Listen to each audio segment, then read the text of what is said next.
Hello everybody, welcome to Voices of Friedreich's Ataxia.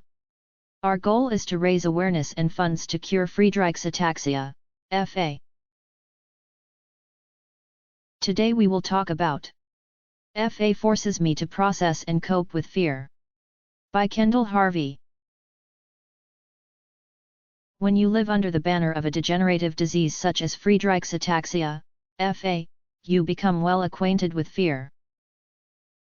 You fear what your body has in store for you tomorrow, next month, next year, and the years after that. You fear falling or accidentally doing something that speeds up your symptom progression. You fear that you are not doing enough to fight for your future. You fear that you are fueled by fear rather than positive feelings like hope, joy, determination, or happiness. Or at least that's true for me.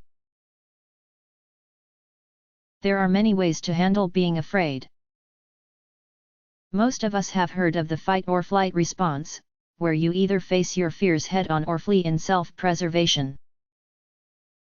After nearly 9 years of living with FA, I've noticed that I take both approaches, sometimes on the same day, and sometimes in response to the same problem.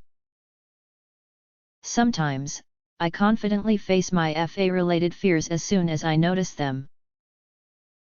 Other times, I put it off until living under the relentless threat of FA has, in some ways, affected my ability to perceive the reality of what I'm facing.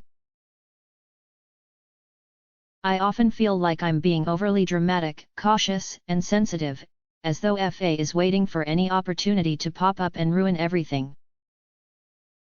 Other times, I get so used to living with fear as a constant companion that I fail to notice when I'm afraid of something unrelated to FA. I'm the first to admit that I have a lot of work to do in terms of processing and facing my fears.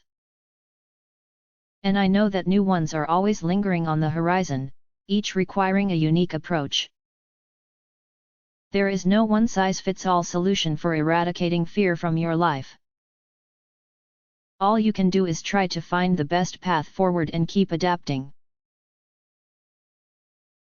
There are many sayings, philosophies, and parables about handling fear. Some will motivate you, while others may fill you with regret. Because I think it's virtually impossible to go through life with FA fearlessly, I'm frequently comforted by this Morgan Harper Nichols quote, "Doing it afraid is just as brave." Regardless of which side of the fight or flight spectrum I fall on, I'm certain that I'll continue to face both old and new FA-related fears. All I can do is keep trying to find ways to tackle them, cope with them, or move them aside, whether I feel brave or afraid. I'll continue to strive to be fearless, but in the meantime, I'll be satisfied with acting fearless, because that is just as brave. Kendall Harvey is also an FA patient, and this information was taken from Team Kendall with their permission. The link is provided in description.